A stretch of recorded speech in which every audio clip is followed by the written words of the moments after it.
सोनपुर की जनता से आह्वान करता हूँ, आशीर्वाद माँगता हूँ और आपसे अपील करता हूँ कि आप सोनपुर में कमल खिलाएँ।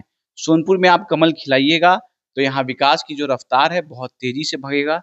मैं ये पत्र लेके घूम रहा हूँ, लोगों को दे रहा हूँ। ये पत्र है, इसको पढ़िए, इसको देखिए। हमारा सरकार से माँग है कि सोनपुर को ग्रेटर पटना में तब्दील किया जाए।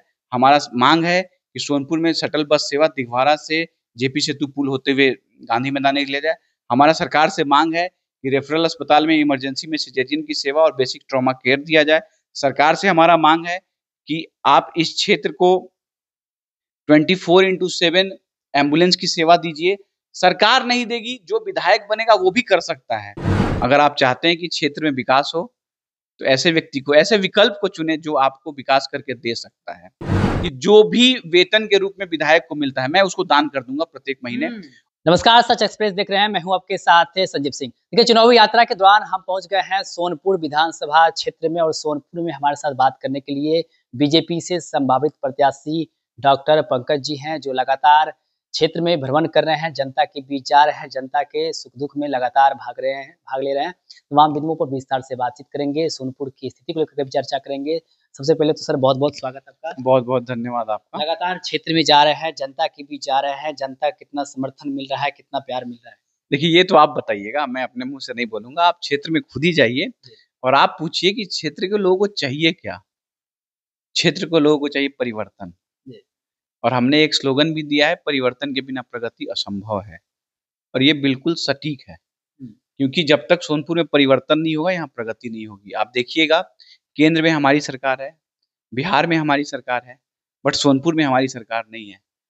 और सरकार नहीं होने के कारण हमारा जो डबल इंजन से ट्रिपल इंजन जो नहीं हो पा रहा है, जो सोनपुर का डब्बा हमारे इस विकास के पटरी पे नहीं दौड़ पा रहा है, जिसके कारण सोनपुर पिछड़ा चला जा रहा है।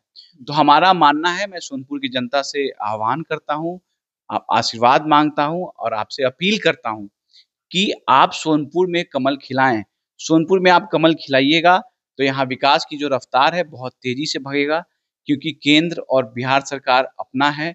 और हम आपसे आग्रह करते हैं, क्योंकि देखिए, अभी जितने भी कार्य आप देख रहे हैं सोनपुर में जो हुआ है, वो बिहार के सरकार द्वारा या फिर केंद्र के सरकार द्वारा ही हैं। मैं बेसिक एग्ज़ाम्पल आपको बता दूँ, आप देखे होंगे बहुत सारा रोड है, बिजली का व्यवस्था है, आप देखिएगा नमामि गंगे का घाट बना हुआ है, आप देखिएगा जेपी सेतु पुल बना, अभी शेरपुर दिघवारा पुल बन रहा है, जेपी सेतु के समानांतर पुल बन रहा है। ये सब जो व्यवस्थाएँ हैं, ये सब केंद्र सरकार और बिहार सरकार द्वारा दिया गया है। बट जो हमारे, देखिए, ये सब लोगों के लिए होता है। अब जैसे आयुष्मान भारत कार्ड है, केंद्र सरकार का योजना है, तो ऐसा नहीं है कि जिन्होंने भाजपा को वोट दिया उसी के लिए है, वो पूरे समाज के लिए है, पूरे भारत, जो हमारे हिंदुस्तानी भाई-बहन है, सब लोगों के लिए है वो। सब लोगों के लिए है, केंद्र सरकार की योजना है, जी, उसका आप ज़िक्र बिल्कुल। कर रहे हैं। लेकिन सोनपुर विधानसभा क्षेत्र की क्या स्थिति है? यहाँ पर मूलभूत समस्याएँ क्या आपको है मैं अभी? मूलभूत समस्याएँ बता दूँ, अभी भी स्वास्थ्य, शिक्षा और नशा गाँव के लिए बहुत बड़ा मुद्दा है, सब जगह पे। बहुत जगह पे पानी का निकासी बहुत बड़ा मुद्दा है, क्योंकि देखिए, जो स्थिति शहर में होता था, अब गाँव में धीरे-धीरे उत्पन्न होने लगा है। कचरा का समस्या, कचरा का निष्पादन कैसे हो? आप ठीक है, नाला सब जगह बन गया, बट नाला का पानी जाएगा कहाँ? नाला बन गया, नाला भर गया, फिर वो पानी सड़क पे आ जा रहा है। तो नाला का जो उसका पानी का निष्कासन कैसे हो, इसकी समस्याएँ हैं। नाला तो बन गया, बट नाला की कनेक्टिविटी नहीं है, दोनों तरफ से नाला बंद है। तो आज भी सोनपुर में लगभग 70 से 80% पंचायतों में ये शिकायत है कि हमारे यहाँ जल जमाव होता है और जल जमाव के कारण हम लोगों को गंदगी का, बीमारियों का सामना करना पड़ता है। बहुत लोगों के घर में पानी आ जाता है, बहुत लोगों का फसल नुकसान हो जाता है। तो ये एक पानी का निष्कासन का एक बहुत बड़ा समस्या है। इसके अलावा आपको बता दें कि नशा भी एक बहुत बड़ा समस्या होता चला जा रहा है गाँव में। सूखा नशा का चलन बढ़ गया है और इसके लिए भी कहीं न कहीं हम लोग को इसका ध्यान देना पड़ेगा कि बच्चों को स्कूल के माध्यम से, स्कूल के टीचर्स के माध्यम से उनको जागरूक किया जाए और इससे दूर रहने के लिए उनको प्रेरित किया जाए। इसके अलावा आपको बताएँ, शिक्षा का है कि देखिए, बहुत जगह क्या हुआ है कि शिक्षा की व्यवस्था है, बहुत जगह आप देखिएगा 10th से 12th तक की पढ़ाई कर दी गई है, बट इंफ्रास्ट्रक्चर की कमी है। सरकार इस पे काम कर रहा है, बट इसमें समय लगेगा। ये कोई भी इंफ्रास्ट्रक्चर 2 दिन 4 दिन में खड़ा नहीं होता है। बट मैं सरकार से आग्रह करता हूँ कि शिक्षा और स्वास्थ्य दो सबसे बड़ी समस्याएं होता है किसी भी क्षेत्र का, किसी भी देश का, किसी भी राज्य का। तो हम चाहेंगे कि इस पे आप ज्यादा ध्यान दें। बाकी चीजें बढ़ती घटती रहेंगी, मगर शिक्षा शिक्षा और स्वास्थ्य सही रहेगा तो बहुत सारे लोग अपने से भी बहुत चीज कर सकते हैं। सरकार से आप आग्रह कर रहे हैं, लेकिन वर्तमान के जो विधायक हैं, जिनको जनता चुन रही है, आरजेडी के जो विधायक हैं, कई टर्म से आरजेडी का यहाँ पर दबदबा रहा है, वो कितना काम किए हैं? धरातल पर उनकी क्या स्थिति है? देखिए वो, अब वो तो बोलेंगे कि आप भाजपा के हैं तो आप यही बात बोलिएगा, बट आप जाके क्षेत्र में पता करिए।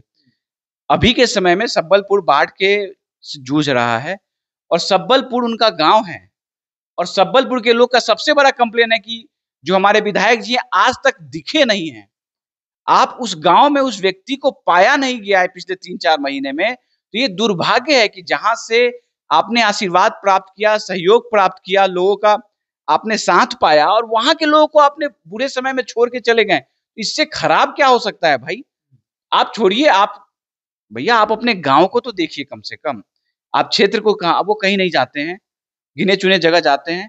और आप क्षेत्र में जाइएगा तो सबसे बड़ा कंप्लेन है कि वो दिखते नहीं है। काम क्या किए हैं तो देखने का चीज है। आप भी घूम लीजिए, 10 साल से जहाँ जिस क्षेत्र का 15 साल से विधायक रहा हो, आप देख लीजिए उन्होंने क्षेत्र में क्या किया, कुछ नहीं किया है। क्षेत्र में काम नहीं किए हैं, आप कई समस्याओं का ज़िक्र कर रहे हैं, लेकिन आप किस प्रकार से काम करेंगे सोनपुर के लिए, सोनपुर की जनता के लिए किस प्रकार से आप खड़े रहेंगे? आपका क्या एजेंडा होगा ताकि जनता आपको पसंद करे? क्यों जनता आपको पसंद करे?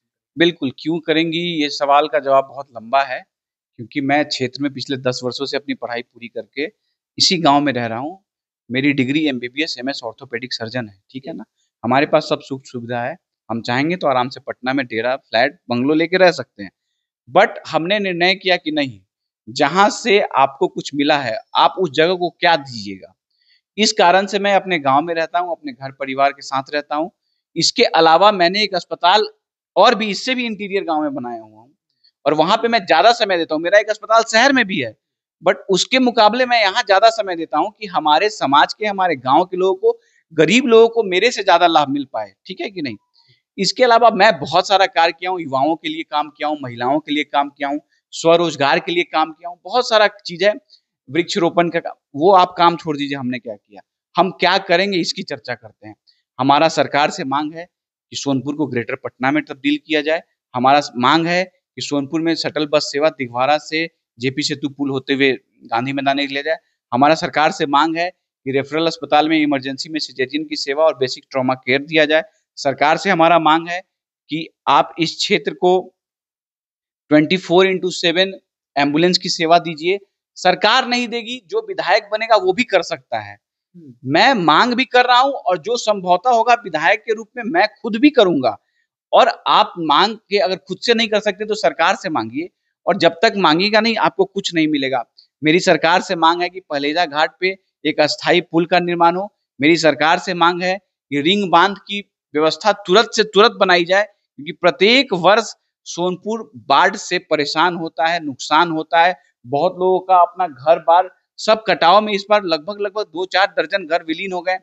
तो ये सब देखिए समस्याएं हैं, कोई एक दिन में जाके उस घर को पकड़ नहीं सकता, बचा नहीं सकता। ये जो बेसिक चीजें, रिंग बांध बनना चाहिए, और भी बहुत सारी हमारी मांग है। बहुत सारे आपकी मांग हैं, आप जनता से वादे भी कर रहे हैं, कह रहे हैं कि हम ये काम करेंगे, ये चीज़ होनी चाहिए। लेकिन कई नेता हैं, सभी लोग दावे करते हैं कि हम ये करेंगे, वो करेंगे, ये होनी चाहिए, वो होनी चाहिए। लेकिन चुनाव जीतते हैं, बदल जाते हैं, उसका सुर बदल जाता है, मिलना-जुलना बंद कर जाते हैं। कहीं आप भी तो नहीं बदल जाएँगे कि देखिए अब ये तो समय, कुछ उत्तर समय के साथ मिलता है। मैं अपने मुँह से मियाँ मिट्ठू नहीं होऊँगा। समय आने दीजिए, मैं यहीं रहूँगा। मैं कोई भी चीज़ मौखिक नहीं बोल रहा हूँ आपको, इसलिए मैं ये पत्र निकाल के आया हूँ। आपने कभी देखा है किसी का पत्र? नहीं देखा होगा। मैं ये पत्र लेके घूम रहा हूँ, लोगों को दे रहा हूँ।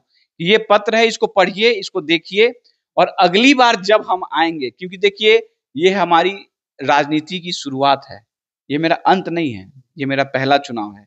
मैं राजनीति में आ रहा हूँ, फिर आऊँगा आपके पास।